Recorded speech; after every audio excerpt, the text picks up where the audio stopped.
மிலாது நபி பண்டிகைக்கான அரசு விடுமுறை செப்டம்பர் 17ஆம் தேதி அறிவிக்கப்பட்டிருக்கிறது.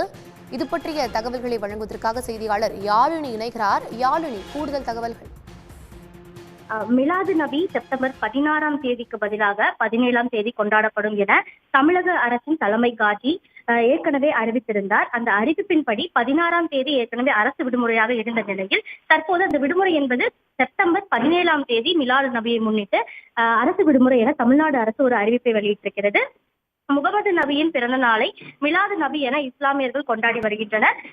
அன்று புனித நூலான குரானை வாசிப்பது முக்கியமான கடமையாக கொண்டு இந்த மிலாது நபி என்பது கொண்டாடப்பட்டு வருகிறது. அந்த வகையில் இந்த ஆண்டு செப்டம்பர் 16ஆம் தேதி மிலாது நபி கொண்டாடப்படும் என அறிவிக்கப்பட்டிருந்தது. இந்த நிலையில்தான் தற்போது செப்டம்பர் 17ஆம் தேதி கொண்டாடப்படும் என அரசு தலைமை காஜி அறிவித்திருந்தார். இந்த அறிவிப்பை தொடர்ந்து செப்டம்பர் 16ஆம் தேதிக்கு பதிலாக செப்டம்பர் 17ஆம் தேதி அரசு விடுமுறை என தமிழ்நாடு அரசு அறிவிப்பை வெளியிட்டிருக்கிறது. விவரங்களை வழங்கியமைக்கு நன்றி யாழினி. உடனுக்குடன் செய்திகளை தெரிந்து கொள்ள சன் நியூஸ் பெல் ஐகானை கிளிக் பண்ணுங்க.